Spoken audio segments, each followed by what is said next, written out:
Hi, thank you so much to Katherine for making this time available.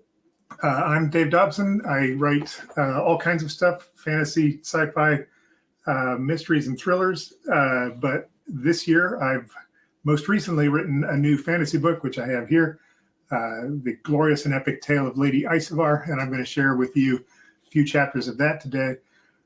It's an epic fantasy. It's meant to be funny. So you'll see me trying to be funny as I as I go through it. It's the story of a brash and bold lady knight who is massive and strong and full of self-confidence, and her squire Chevson, who is none of those things. The chapters alternate between Lady Isovar and Chevson, and sort of explore their adventures from those two perspectives. So you'll get a chance to see how both of them are thinking about things. I did a practice read. I am not a skilled audiobook narrator, but we'll see how this goes. I'm also kind of old, so I'm going to read off the screen instead of reading it out of the book. So I hope that works for all of you. But let's get started. So this is The Glorious and Epic Tale of Lady Isovar. Chapter 1 is called Night Shift, and it's told from the perspective of Lady Isovar, and the chapters will alternate perspectives. All right, Chapter 1. I held the miscreant against the wall, my mailed hand around the rapscallion's neck. Please, milady, he blubbered. It was not I who stole the... I did not even know any were missing. I laughed. I used my extra...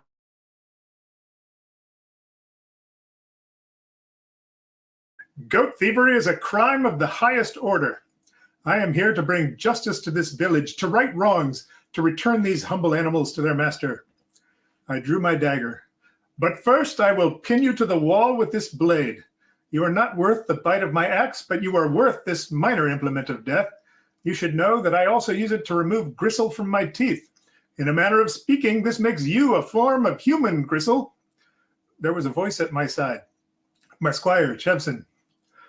Mistress, it is 4th day. Remember your vow. I did remember my vow. He was referring to vow number 17. I find keeping my vows numbered assists me in organizing my oaths and duties. In the fury of my apprehension of the miscreant, I had not realized that it was 4th day.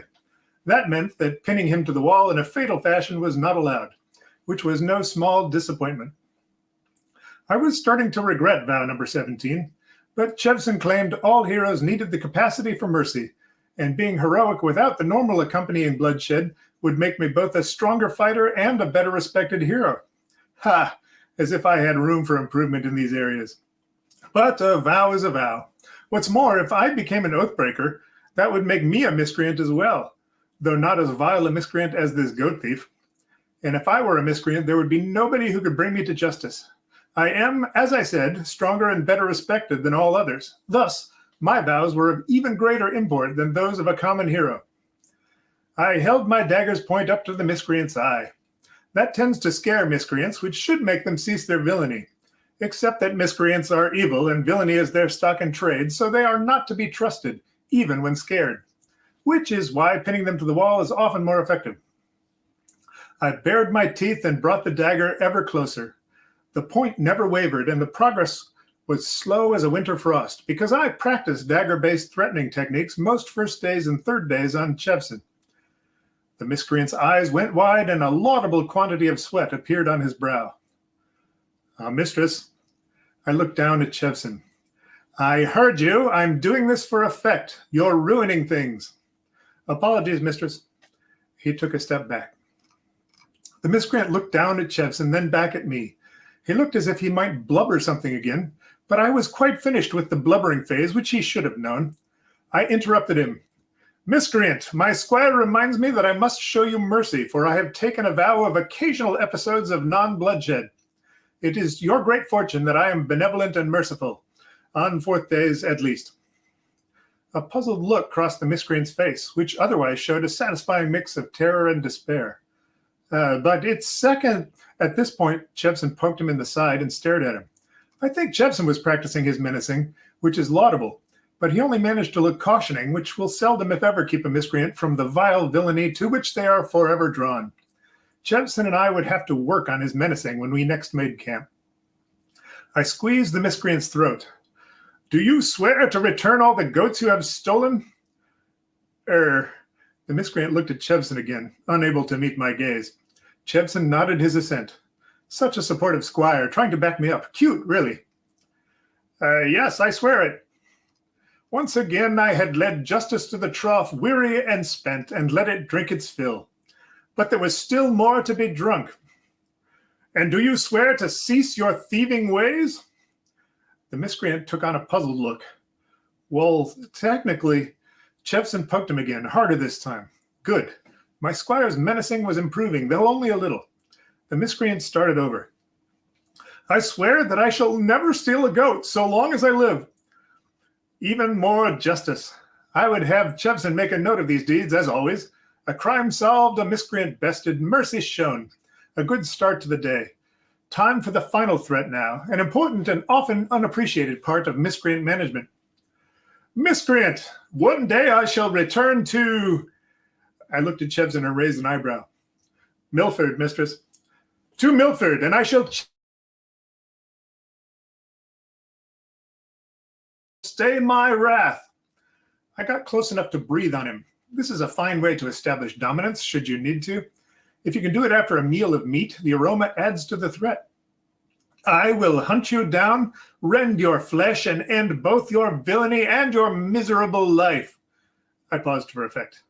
"Even if it is a fourth day." He tried to swallow, which is normally an excellent response to a final threat, showing fear and regret and shame. Unfortunately, I was gripping his throat with too much force, so he choked a bit and coughed, spilling his villainous saliva on my fist. Jevson held out a kerchief. He keeps a supply handy, which more squires should consider doing. It's quite helpful. I released the miscreant and wiped my mail until it shone once more. When the miscreant finished with his tiresome coughing, he croaked, I understand, milady. I will not disappoint you." I pointed dramatically toward the door. "Go, and never darken this space with your villainy again." The miscreant looked at the door, then back at me. "But it's my tavern. Be on your way, friend," said Jevson, inclining his head pointedly at the door. "My mistress and I cannot depart until you do." I detected a hint of pleading in Jevson's tone. We would have to work on that as well. Pleading has no place in heroism. None. The miscreant nodded and made his way to the door. I noticed with satisfaction that he scurried. I would have to suggest that word to Jevson for the record of the day. Time for the follow-up phase. I hefted my axe and surveyed the room. Nothing like a good post-heroism scene surveying. Then it was time for the striding. I enjoyed striding. I'm quite good at it. All right, chapter 2, called Bar Exam. This is from the perspective of Jevson, the squire. Lady Isovar strode to the door. The remaining patrons stayed pressed against the walls, some of them still covering their heads and their arms. I would need to follow my mistress, but I held back for a moment. I beckoned to the barmaid. She stayed behind the bar until I pulled out my purse. That usually gets them interested. I handed her 3 silver medinae. They weren't the currency here, but silver was silver, and they were bigger than the local coins. For the damage to the tables and walls. She broke the chair, too, the barmaid pointed over toward a jumble of wood by the fireplace. Never seen an axe that big. Yes, it's big. I added another medina to the pile, and she took them. I'll get her out of town, and we won't return. I looked over to a man in dirty homespun. You might want to be careful throwing around speculative accusations, sir. Things can get out of hand. He nodded, his eyes wide. I gestured to the room. Is there anywhere near here with bandits? Fearsome wildlife plaguing a village? Death cult, perhaps? They stared at me. Anything like that? Ideally without any regular folk nearby? More stares.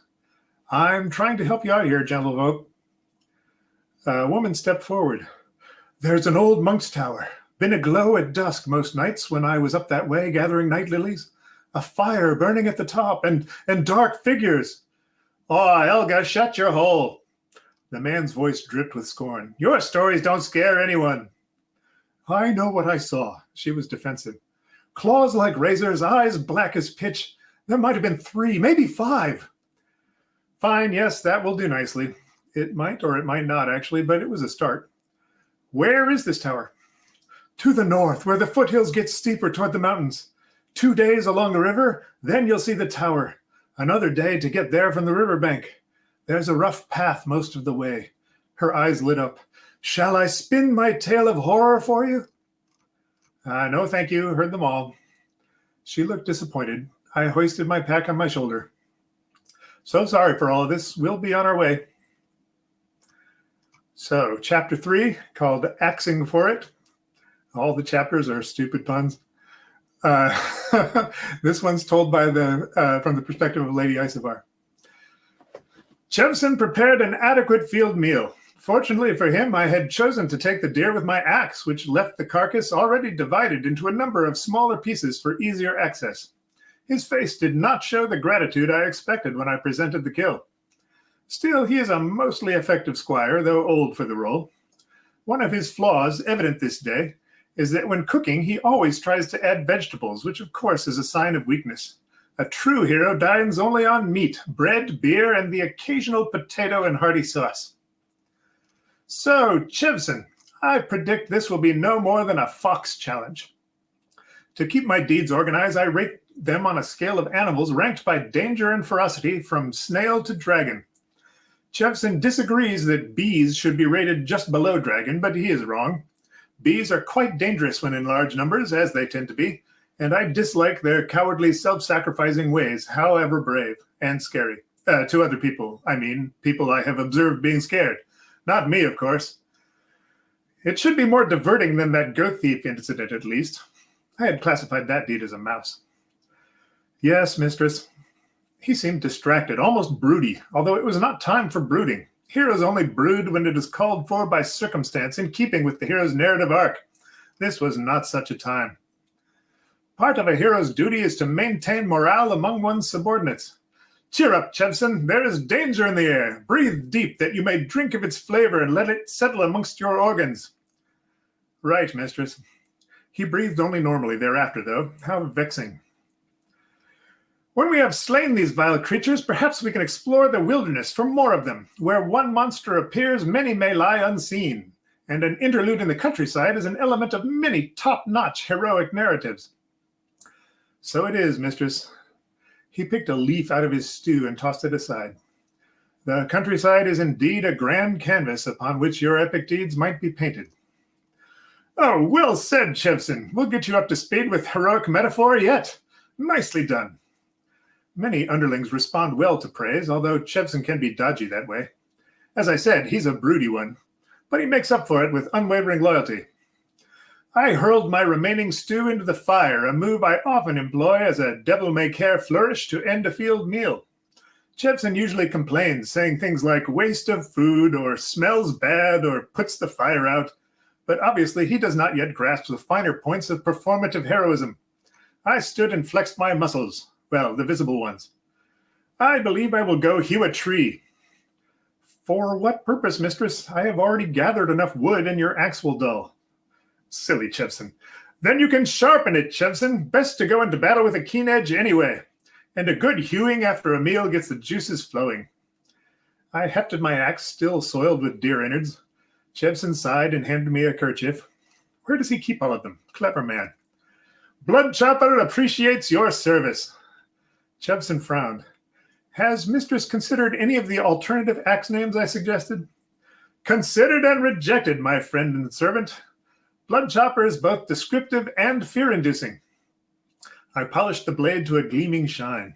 I'll not be dissuaded by your inexplicable lack of enthusiasm, which reflects poorly on you, I might add. Yes, mistress. He poured his stew back into the pot, replaced the lid, and took it off the fire. The pot had some bits of my stew on it, but he would no doubt clean it. He had the kerchiefs after all. All right, and I'll give you just a hint of chapter 4, but I'm almost out of time. This is from the perspective of Chevson.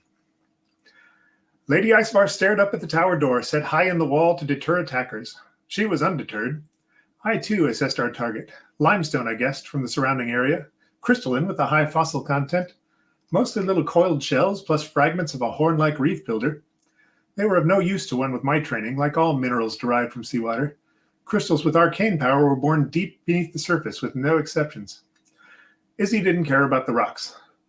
Perhaps I shall leap to grab the edge, then pull myself up. Would that be suitably dramatic?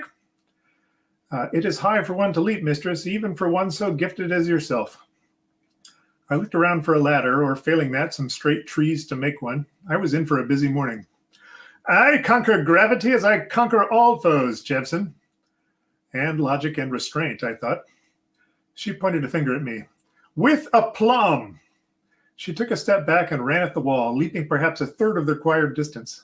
She clung to the stones for a moment, then tossed her head so her braid swung behind her. Aplomb! She dropped to the ground and looked upward. You will need to fix this, Jevson.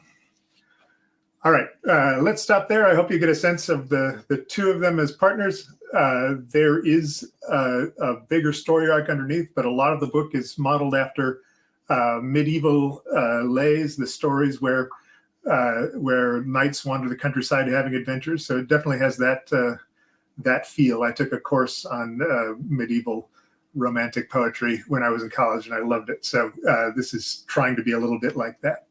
Anyway, that's the adventures of Jevson and Izzy, and I hope you had fun hearing a little bit of them. And I am so grateful to Katherine for the opportunity to do this, and I look forward to reading even more of my other fellow SPFBO 10 entrants. All right, thanks a lot, and I will sign off.